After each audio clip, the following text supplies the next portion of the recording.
Hello once again. This is Boss with another edition of Boss Boxing Predictions.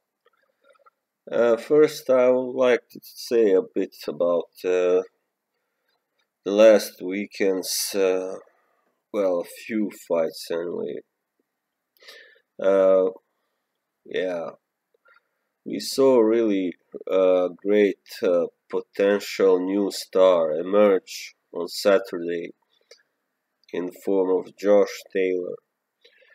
Josh Taylor really surprised me, even though I didn't, I hadn't seen him fight before, but I have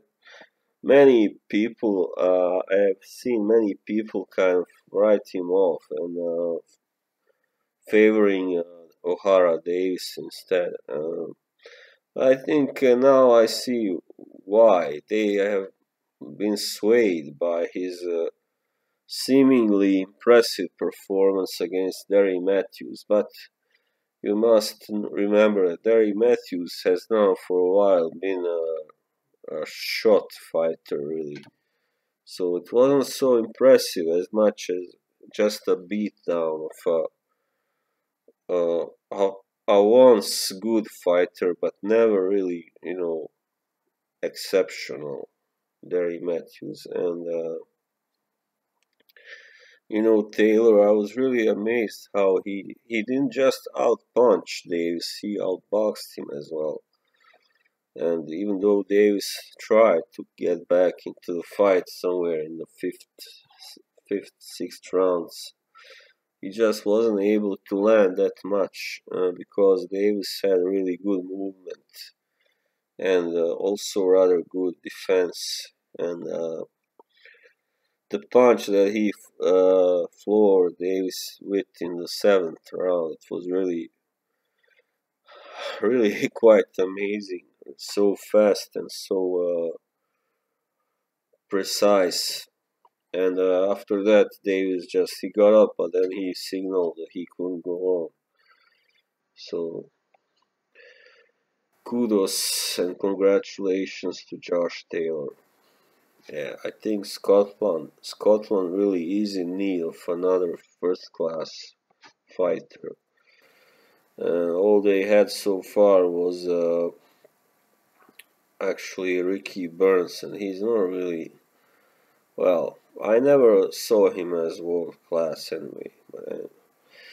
And then there was a quite decent fight between Bradley Skeet and Dale Evans. Well, Dale Evans, he had some good rounds where he landed some good punches, really clean, but he's much smaller than Skeet, so they didn't do that much damage, while Skeet just outboxed him with his jab. But I think I would really like to see Skeet fight someone from the States or someone really good next. I think he's been fighting British level fighters enough, you know.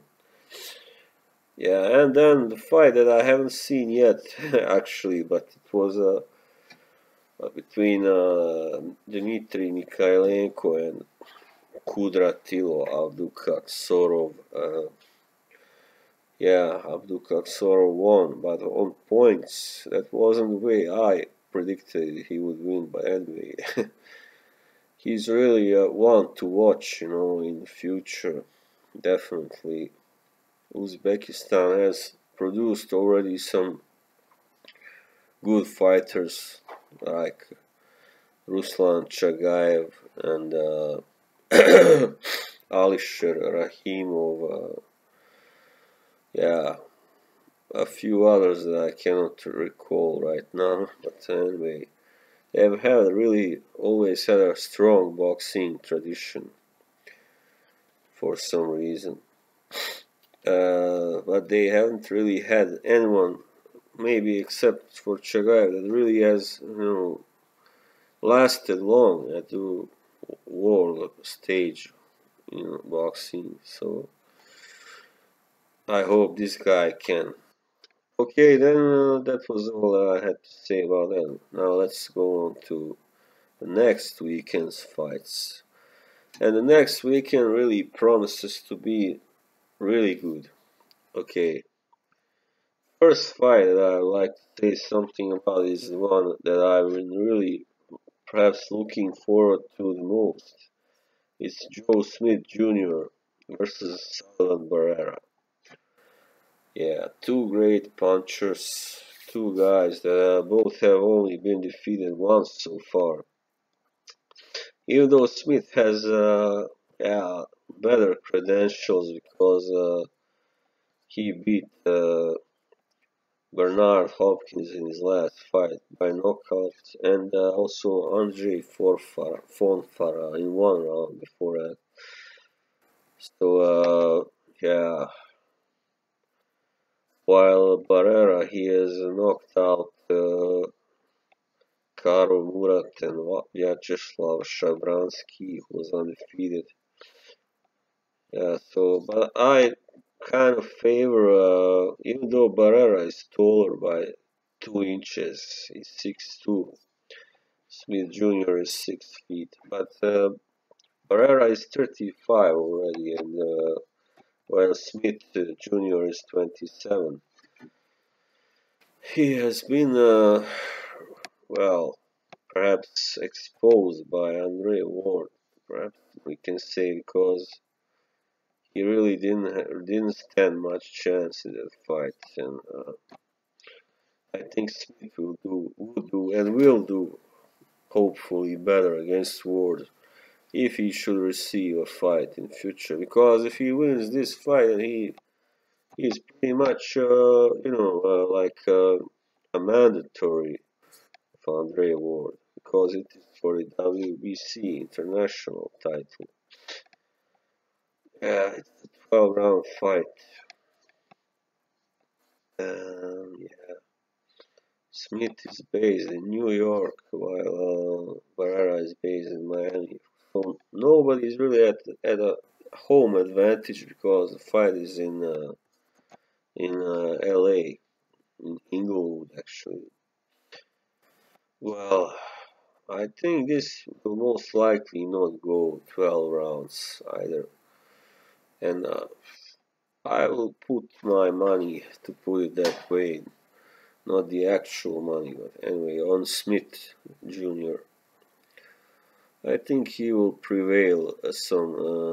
He will knock out Barrera. I think because he has now fought a guy as experienced as Bernard Hopkins, and even though Hopkins was never a puncher at this weight, but anyway, of course he can get caught and be knocked out. But he, in his only loss so far, he lost because he had a broken jaw, couldn't go on.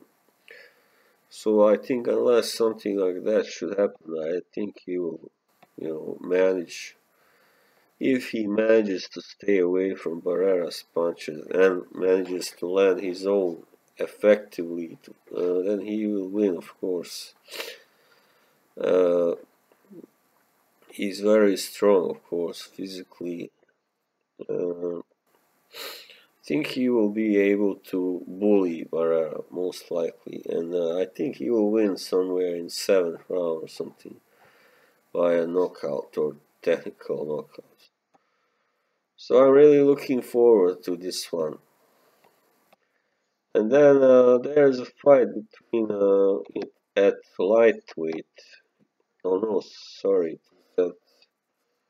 actually it's super welterweight. Oh wow, between Omar Figueroa Jr. and Robert Guerrero. 10-round fight. Figueroa Jr. is perhaps the favorite. He hasn't lost yet. He's 26-0-1 with 18 knockouts. But so far, he hasn't scored a knockout since leaving the lightweight division. He beat Ricky Burns first at 140, and then by decision, and then he decision Antonio De Marco at 151.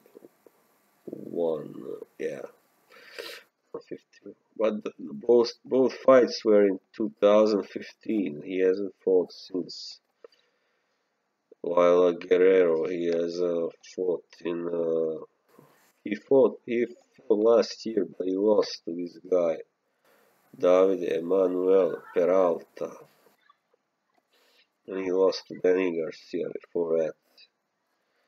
So, yeah, I would favor Figueroa here to win by decision. It's a 10-round fight, so yeah, Guerrero hasn't been stopped yet, I think. No. Okay, then there is the big European fight of the weekend between Chris Eubank Jr. and Arthur Abraham. Sorry. Yeah, yeah, this one is well, Eubank Jr. has now won the last of his 6 fights and last of his 10, no, 11 by a stoppage. So he's doing well, this kid, so far, and he certainly can punch. Also at super middleweight. But Abraham, he may be perhaps a little bit too tough to be stopped by Chris Eubank. This is at Eubank's territory, of course, on Wembley. So he is the favorite in every sense. He's the younger man by years, actually almost 10 years, and the taller man by 3 inches, is it, or 2 inches? Yeah, 2 inches. So I think he will win, most likely. Yeah, I can't see Abraham winning. He's far past his prime, and he should retire. I think. I don't know why he keeps fighting. Perhaps just for the fun of it. He has won everything he could have won. So I hope after this fight that he will realize it's time to retire. He's 37, and yeah, he can't achieve anything more than he already has. And then there's a fight, a really good fight at super featherweight. It's a title fight between Miguel Berchelt, who is the WBC super featherweight champion, and the former WBC champion Takashi Miura of Japan. Takashi Miura, he lost the belt to the same guy that Berchelt won it from, Francisco Vargas. Yeah, both fights, this will be a really good action fight because both fighters are action fighters and punchers as well. Berchelt may be the harder hitter here, perhaps because Miura is more of I think, an accumulation puncher. I think so, yeah. And yeah, Berchelt, he really, he can really bang, and well, it's hard to predict this fight, but I think Berchelt is the favorite. He's the younger man also, and he's 25. While Miura is 33. Well, he might be closing in, he might be already past his best.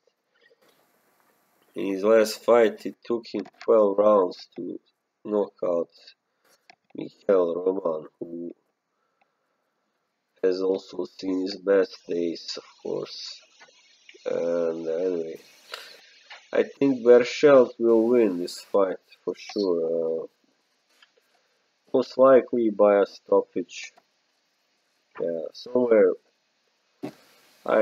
I don't know. It will take him at least 6, 7 rounds.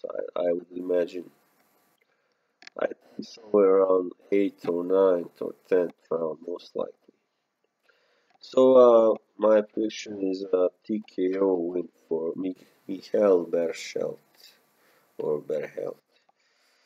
And then another fight in the Latin world, super featherweight. This time for the WBA title between Jezreel Corrales, Jezreel, who of course beat Takashi Uchiyama twice, the only man to beat him so far, and Robinson Castellanos, who is sort of a mystery guy. In his last fight, he beat Yuriorkis Gamboa by corner retirement. But then before that, he was knocked out by Oscar Escandon. And then before that, he beat Rocky Juarez and Ronnie Rios, who was undefeated. But then he was also stopped by Rene Alvarado. Hardly really, top fighter, just a good fighter, I think. He is Alvarado. So Morales is his favorite, I'd say. Yeah, he has only one distant loss on points, and he's also beaten Walter Estrada by first round TKO, Juan Antonio Rodriguez, yeah, some other decent guys. Of course, we don't know how good he really is, but against Uchiyama, he was good, really, even though Uchiyama may be also getting on in age. So I think Corrales will win this by way of decision, most likely. And yeah, so that was it. I think I don't want to talk about any other fights. So I hope you will enjoy this, and we really have something to look forward to the next weekend. So see ya. Bye bye.